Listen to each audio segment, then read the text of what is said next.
On Wednesday afternoon, we get news that ABC has moved on with Jimmy Kimmel. Everybody was shell-shocked. What do you mean they've moved on with Jimmy Kimmel?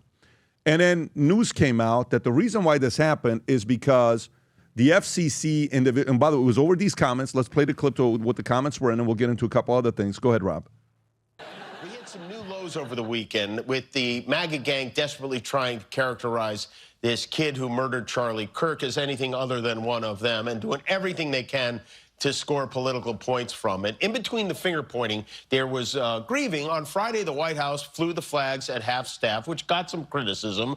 But on a human level, you can see how hard the president is taking this. My condolences on the loss of your friend Charlie Kirk. May I ask, sir, personally, how are you holding up over the last day and a half, sir? I think very good. And by the way, right there, you see all the trucks? They've just started construction of the new ballroom for the White House, which is something they've been trying to get, as you know, for about 150 years. And it's going to be a beauty. Yes. He's at the fourth stage of grief, construction. There's demolition, construction. This is not how an adult grieves the murder of someone. That comment is made. Stephen A. Smith said something very interesting. He said, look, aren't late-night show hosts supposed to be funny? He says, that's not even funny. So what's funny about that? Like, at least tell a funny joke, right? At least make us laugh. You're not even doing that, which is the most simple question. This is the one. Yeah, 13-second one, Rob. Go for it. The only thing that I would say as it pertains to Jimmy Kimmel was, where was the joke? Because you're a late night host. And obviously that has a comedic attachment to it. Where was the joke? Obviously, he's right. So your job is to make people laugh. And I've said this for a long time. I have no problem with what he wants to say. Go be a pundit. Go apply and work at CNN. Go start a podcast and compete with Midas Touch. Go compete with some of the big podcasters. When they had their podcast during COVID, they actually did well. Him and his couple buddies that they had their thing going on. But man, we want to watch you and we want you to make us laugh. We want you to not get into politics and lose half the audience. Many, many years ago, the one and only Johnny Carson was asked by Mike Wallace, hey, what do I do? What do I do as a late night show host? How come you never talk about politics? And he gave such a simple answer. And this is the interview. Here's the one of one. This guy is a one of one. There will never be another Johnny Carson. This is what he had to say. People say he'll never take a serious controversy. Well, I have an answer to that. I said, now, tell me the last time that Jack Benny, Red Skelton, Benny Comedian, used his show to do serious issues. That's not what I'm there for. Can't they see that? But you're not. Why do they think that just because you have a Tonight Show that you must deal in serious issues? It's a danger. It's a real danger. Once you start that, you start to get that self-important feeling that what you say has great import. And strangely enough, you could use that show as a forum. You could sway people, and I don't think you should as an entertainer. Bingo. Wow. Bingo. This is why he's Johnny Carson, he's right? a psychic. So, Tom, can you know some of the things? Maybe walk us through what happened with Disney, Bob Iger, because obviously the story here, when you hear that Bob Iger reaches out, and where's the story about Bob Iger, Rob? That is in the addendum. That is page... Yeah, there's a story that says Bob Iger reached out. Page 5, unrepentant. Yeah, unrepentant Jimmy Kimmel refused to apologize after Charlie Kirk outrage and planned to double down on MAGA attack report. This is a New York Post story. Let me read this to you here, and then, Rob, you can go to whatever you got up there with Jesse. Late night show, Jimmy Kimmel said he was unwilling to apologize for his remarks that blamed MAGA supporters for killing conservative Charlie Kirk, and said he was going to double down on attacking President Trump's backers before he was yanked from air. Kimmel learned in a phone call from top Disney exec Dana Walden on Wednesday afternoon that his show was being removed indefinitely. Deadline reported, citing sources, during the call, Kimmel reportedly refused to comply with calls from critics and the owners of dozens of ABC affiliate stations for him to apologize. Kimmel felt his remarks required no apologies. Another source told Hollywood Reporter that Jimmy Kimmel Live host also claimed that he was planning to call out his critics for the late attack on him, all while trying to clarify his comments about Charlie Kirk. Instead, Kimmel had claimed his comments were mischaracterized when he said during a Monday night show, which was the clip that we played for you. Tom, your thoughts on this? So there's a quick backstory. Can we do a quick Please. backstory here? So Jimmy Kimmel's contract is up before the end of this year. Yep. And he was getting ready to negotiate. And they were getting ready to not renew him. And here's why. Rob, can you quickly go to the chart? Late night as a category has been unprofitable. These are analysts looking at it, Pat, since 22. Since the bounce out year after COVID, late night has been unprofitable. Look at the ratings here. Kimmel, Late Show, Tonight Show. We have a chart right up here. Look at that, Vinny. What is that? You don't need to be a math expert to look at that. And isn't that weird, Tom? It's all, everybody's watching because it was Trump, 2016 Trump. Correct. Everybody took the Trump. But Yep. people are done. And They're in tired. they say in 2022, all of the networks started suffering and saying that their late night, they had giant contracts. Remember, it's not just the host. They have producer contracts. You have Which one's Fallon, by the way? Late Show, right? No, the Tonight Show. Tonight Jimmy Show. Fallon. Who's the Late Show? Colbert? Yes. Okay. Late Show. And So Kimmel was, Fallon was number one. Fallon was number one. barely. He crushed it in 2014, whatever that was. Yeah, he was, because that's right after Leno. You see Leno and then comes Fallon. At least Leno kept going at 0.96, 0.85, 0.85, then shows up 1.01. And then Fallon, year one, is on fire, 1.5 for 1.18, 1.02.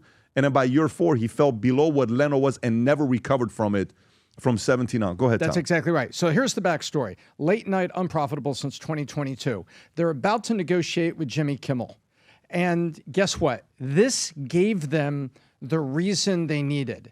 And it was affiliates and advertisers that first went to Iger. And supposedly, as you just covered, Kimmel was going to double down. And Deadline Hollywood and some others were leaking out that some people on the writing staff kind of leaked, who are looking for jobs tomorrow, Vinny, right? Yeah. It's not just the star with the big contract. How many people are around, like a comedy show and stuff? You got like 12 there's people, so many directors, people, writers, good people everybody. with jobs, Yeah, right? line Do they want to producers. protect their jobs? Of course. Might they have whispered upstairs that says, hey, he's about to double down tonight. Yeah. I if their job is on the line, too. I don't want to be really part of this. You guys can do it. And what happened was then Iger's people said, dude, you know, you're not doing this. You're not doubling down. And they pulled him off. But everybody runs to First Amendment and all that. This isn't First Amendment. This is an employee gone haywire. And you've got advertisers and other people. So let's put it into our perspective, Pat. You have a company, you're selling things. The customers are upset with the salesperson. The customers are upset with one of your employees. You know what you do? You say, go, wait a minute, let's look into this. And an employee might get fired or put on the bench for a few minutes. That's what happened here. This was and by the way, Chris Cuomo got it right. Last night, Chris Cuomo was saying, hey, he got sideways with this employer and his employer took action. That's what happened. But the big thing, Pat, is ABC and everybody else have been looking for a reason to move these off because as late night as a category is getting killed by Netflix streaming and alternatives because the new generation doesn't want them. And by the way, Kimmel is 57. Leno, they started talking to him about getting off the air because he wasn't doing good with the demographic when he was 59. Yeah, and he fought it until he was 63 when they finally pushed him off. I think Vinny has a great idea, okay? Vinny, you had an idea about what you think, who should replace a guy like this for them to test something out. Go ahead. And why not? And thanks. If you guys think about it, it's Tom, what are you talking about? Words talk and numbers scream. Ooh. How much louder do those numbers have to punch you in the face? For instance, and I'm happy you did it. They're screaming. In August, Kimmel's Rock ratings was 1.1 million total viewers. It was down around 1.9 million in January. The key 18 to 49 demographic dropped about 284,000 in June to 129,000. Okay. Nobody's watching, okay? And you had us read the book Blue Ocean Strategy for you guys that have who wrote the book, Pat? W.C. Chen and another lady that another we had girl. Marborn. Guys, when people are in the red ocean fighting and killing and everything and it's not working, you go to the blue ocean where it's clear you have a different plan. Why not ABC, CBS, all these freaking networks? Try a conservative person that's in the middle that's just funny. The 5 on the Fox Who are you thinking? Works. I don't know. I don't know who it would be. Somebody that's willing to find a Johnny Carson. But it's not going to be one of these. I have one guy. Who do you think it would be? Marcelo. I have one guy. My guy, Marcelo Hernandez. Look, the guys, I've been saying this for a minute. Shout out to Marcelo. I remember. I have one guy I think and Marcelo's not even a conservative. Marcelo's just a He's regular a guy. Yeah. Yeah. I have one guy. If you're smart enough to get a guy like him, how old is he? 28? He's You'll have 28 him for years old, 20 years.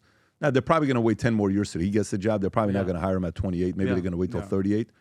But if I was a guy, I would start working with him and finding a way for him to become that. He's young, he's funny, he's energetic, he is multifaceted, Lovable. he gets along with everybody. And he's 28. And you have a long ways to go with him. And he literally talks zero politics at all. So you need someone like that. There's no politics tied to this guy. If I bring a late night show, I think there's a couple of the guys that, I'm a big believer of a lot of these other comedians that are out there. But if I'm doing this and you truly want to go to none, bring a guy that's neutral like him and see how he does, how he performs. He would be on my top 5 list if I'm hiring somebody. And I would look to do it now and go back to what Carson said. I'm not looking for you to be 38 years old and have depth of understanding of all these issues, because that's not what I want you to be. Yeah, and mind you, I understand what the waiting. He would crush it right now. Yeah, he would. If they announce that he's there, bro, finally, not the same old white guy that's just like, hey, America sucks, this guy sucks. It's boring. And you know what pissed me off about the whole situation was the selective outrage. And for all those people out there, please just cry me a freaking river. Where was everybody when they fired Tim Allen for being a conservative? Okay, Last Man Standing had some of the highest ratings for years, and they canceled it because of his political affiliation. Okay, who else? Gina Carano, Roseanne Barr, Megyn Kelly, even Jason Megyn Whitlock. Kelly fired for making comments about Halloween costumes. About Halloween. So I don't want to hear anybody talking about free speech, because free speech is free. You can say whatever you want, but there's consequences. And my question to you is, if somebody at Valuetainment, okay, you're a free speech absolutist. If Rob started going out there and just bashing Charlie family, I hope good for him, and falsely, Jimmy Kimmel, falsely claiming that this freaking Tyler guy was a MAGA guy, you have every right under the law to fire him. And I would say to him, here's what I would say to him. I said, Rob, you got to apologize. And Rob would apologize. In a heartbeat. And he would say, you know what? You're right. Hey, that was wrong. Can you just say something? I apologize. Yeah. And then we move on, right? Yeah. And for example, like on the last podcast, Eric Bowling here said that Candace hasn't spoke at, TPUSA for many years. Yeah. And then guy sent me a message. I don't follow who speaks at the and guy sent me a message saying, hey, she did speak at the event. Oh, okay, she did speak. So correction on what Eric said. She actually did speak in June of 24. I thought she spoke in 23 because she was pregnant last year. So she did speak in June of 2024 at Turning Point USA. When you do go through it and somebody gets it wrong, all you have to say is, hey, this is what happened here. So if Rob all of a sudden is like, no, I'm not going to apologize. Yeah. Rob, I'm sorry, buddy. That was... The guy's family died. Yeah, he died. And you're literally blaming somebody. What are you talking about? Yeah. I'm not going to do it. Dude, listen, I'm sorry, man. This company's not for you. Yeah. Go to a different place. Yeah. That's all it is. Yeah. It's not listen, ain't nobody going to get everything right 100%. I didn't want Jimmy to get fired. I just wanted Jimmy to, there comes a time in your life, honestly, where I think you pay attention to politics more and you choose a position. That doesn't necessarily happen in your 20s like it did with Charlie and a lot of younger Gen Z. They're going to rock the world for decades to come. Watch what Gen Z conservative kids are going to do the next 10, 20, 30 years. We're going to witness what this generation is going to do because of Charlie. But to me, when do you start really caring about politics? When you start making money. When do you start caring about politics? When you have kids, family, when do you start really caring about politics? When you start paying really a lot of taxes? When do you start caring about politics? When you're around a lot of other people that are feeding you whatever. He's in it, right? Of course. But if you want to talk politics, Jimmy, and just say, it would have been more honorable to say, look, I'm at a phase of my life that I think comedy's changed my life. And I'm a comedian first. But honestly, I've been sitting with my friends and family and a lot of people that I respect, and they're telling me, Jimmy, you're talking too much politics every night, and it's no longer comedy. And I agree. And this is why I've chosen to go and move away from this. And I want to go out there and start talking about issues that matter to me. If he would have done that, guess what you say? You know what? Fair. Fair enough. Go start your podcast. Go to CNN. Go to MSNBC. Go somewhere. But your job is to make people laugh. When is actually the last time you watched a late night show from beginning to the end? Honestly. No, Pat, zero. No, When's the last time? Can I be honest with you? I don't think I ever. I think I have watched the full ones of Johnny Carson. The whole thing. I watched Leno. Okay, I never for years. Okay, I watched Leno, and by the way, I liked Fallon at the beginning. Oh my God, he was Fallon was funny. Good, he would dance. He would sing. Justin Timberlake would come up. It was awesome. It was great. It was fantastic, right? This is a great business model of America. What we need right now, believe it or not, Vinny, we really do need comedy right now. And I know this sounds weird. We need comedy right now. We need to laugh right now. The business of laughing should do very well today. It should be great. People should be seeking it. You make a couple animal videos, one of them gets 30 million views. 44 now. 44 million views, an animal video. You want to see one of them? Can you pull up one of these videos? Rob, I'll tell you. Go to popular. Go to popular. I've Rob. always Go liked right the first one, man. Rob, The first one right with there, the second monkey one. running down the 44 Watch million. this. Oh, is this the one? He's fighting with his wife. Watch yeah, this. Look, I Oh, think wait he's a cheating. minute. Watch. Wait, I don't know if this. Gotta be careful. Not even doing anything. So who is that? Your girlfriend? She's cute. What? I was being polite. Pause it right there. Pause it. Okay? Watch They're this. arguing. How many likes? 942,000 likes. How many views? 40 million. 44. 44 million views. And that's where we're at. And this channel right now is at 809,000 subs. Do you know which one of our channels is growing that fast? None of them. You know why? People want to laugh. Very true. This is a great time to be in the laugh business. I don't know if people realize. There's so much pressure. There's so much tension. People would much rather watch Vinny do 20 voices of animals running around than freaking watch serious topics. And I mean, yeah, we will sit here, do research. I'm doing it. Vinny will be running outside with somebody doing his thing. Boom, puts it up, 22 million views.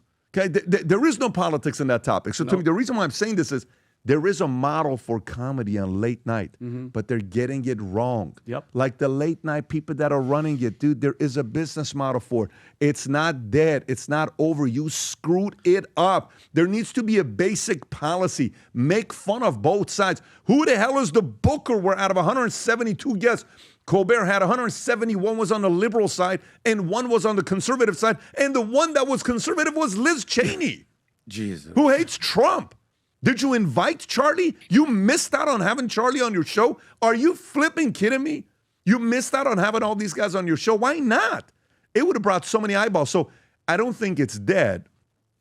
I just think they royally screwed up with a great opportunity. And I think there's still a chance there. Adam, your thoughts here. Well, you just want to watch Marcelo, matter of fact. Well, I went to see Marcelo last night. If you haven't heard of Marcelo Hernandez, he's the young rising star on SNL, and he's like my little brother. He worked here for 2 years. I gave him a big raise once. You gave him. You actually shot him down for a raise.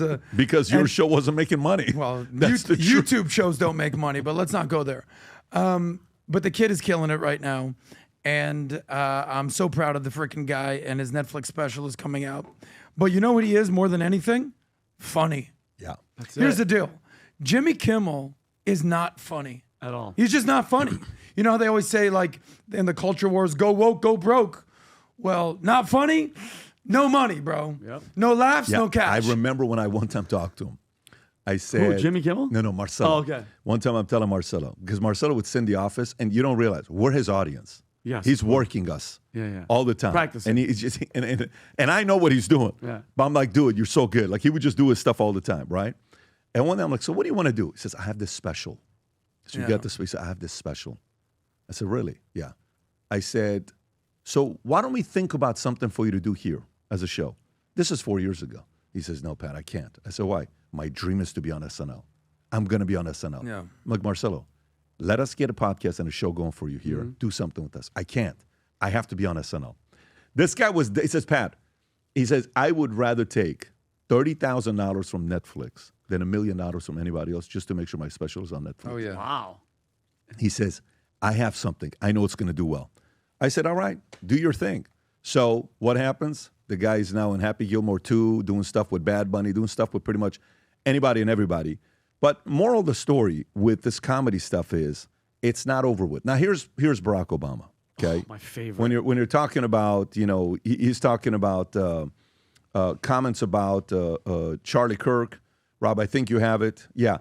By the way, have we gone to the Keith Olbermann stuff? He's not talking about Kimmel here, right? He's talking about Charlie Kirk. Yes, Charlie Kirk. Okay, do me a favor.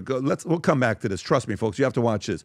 Go to play that Chris clip that you have, Rob, right there. This is part of the stuff that's the controversy of Chris Hayes. I cannot believe, the cancellation. And I was like, wait a minute. What did you say when Tucker got fired? Yeah, did you forget? Because here's a great thing about the internet today. You know what's awesome about the internet today? It remembers. They gotta go find you, dog. Yeah. The receipts are everywhere. Go ahead, Rob.